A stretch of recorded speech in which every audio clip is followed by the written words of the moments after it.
Aboriginal people consider canoes as living entities. The canoe is a symbol and a metaphor. Esteemed Haida carver Bill Reid believed the canoe was art. Dr. Martine Reid was married to Bill for much of his creative life. She's the honorary chair of the Bill Reid Foundation and the editor of content and research at the Bill Reid Gallery and the editor of Bill Reid and the Haida Canoe. It is my pleasure to welcome Dr. Martine Reid to Studio 4 to tell us more. A pleasure. Thank you, Fanny. Take me back. How did you meet Bill Reid? Oh, whenever I'm asked this question, I have the feeling that I have to tell my life. But if you had asked that question to Bill, he would have said, well, it was a raven's trick. And of course, this is the end of the story. But the raven had also many tricks in his bag, as you know. So it could be either interpreted as a good story or a bad story. So here we are left wondering. What the raven was really up to. Well, a wonderful marriage and connection with an incredible man. And a man who looked for his identity, his Haida identity, as a teenager. Yes. His father was American, as you know. Scottish, right? American, right, Scottish, German, and naturalized Canadian, and his mother was Haida. And he grew up unaware of his Haida identity. He knew he was Haida, but he did not know what it meant culturally to be Haida because he did not grow up in Haida Gwaii. His mother had been a victim of the residential schools and did not see any pride in raising her children in the Haida culture. So his life was a long quest, a journey to understand his Haida self, which he discovered toward the end of his life, and also a quest to the understanding of the canoe, which became a very important part of his life, creative journey.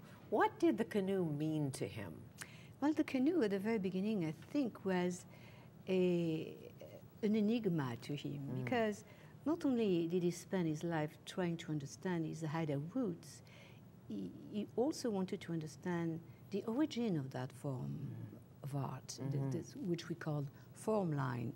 You know, with the convention, the form lines, the ovoids, and the U shapes, these elements, this convention which form this unique art form in the world. So after a while,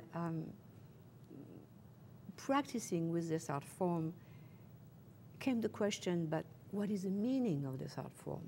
Because so far, art historians had looked at the iconography as a way of decorating every surface available. And for Bill, it was more than that. The art was the essence of a people. It was more than decoration. Yes, and it needs to float too. And so he was practical about it. So to come back to the canoe, Bill was convinced that the ovoid, which is one of the building block component of this art form, was related to the canoe, and for many reasons, because this art form is the result of tension and release of tension, which you really see very well in an ovoid. And Bill drew many diagrams of those. And this is how an artist actually brings his or her own individuality.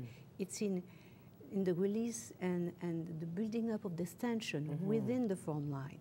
And this tension and the release of tension exists in a canoe. Because when you build a canoe through steaming, which is an incredible time during the canoe making, you have the wood, which is going to move and in a very unpredictable way. So you have to kind of tame the wood and manage this relationship of tension, which is going to create this beautiful object which is going to float. And as you know so well, and I read in Bill Reid and the Haida Canoe, that when the canoe is finished, carved from one tree.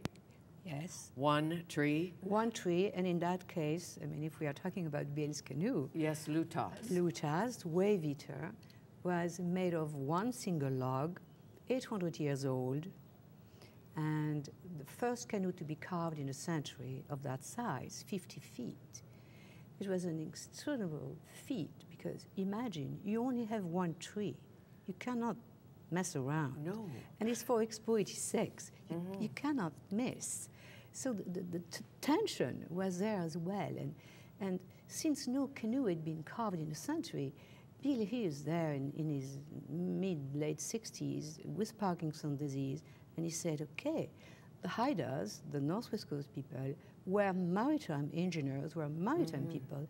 Their life depended on a canoe. How come there is no canoe? And Expo 86 was on a theme of transportation. He said, this is the time to do it. Right.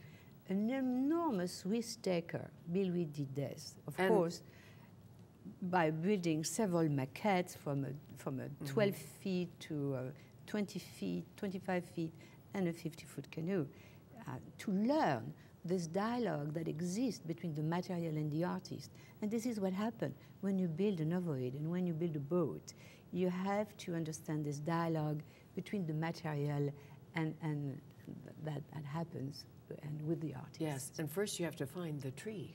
First you have to find the tree, and the trees are getting rare, as you probably know, because of deforestation that has taken place for the last. Is there a ceremony around that? I know that they put plugs in the tree, something like that. I haven't talked to any of the elders, but no. When they put plugs in the tree, oh, you mean the culturally modified trees? Yes. Yes, trees were tested to find out if there were sound enough to make a canoe, if there was rot, for example. So they would make holes in a canoe with fire and test the soundness of the canoe. So that the tree would live on. So that if the tree indeed would the live tree on. wasn't appropriate, it was important that the tree lived on and, and carried on its journey. Exactly. And hundreds of culturally modified trees have been found all along the coast.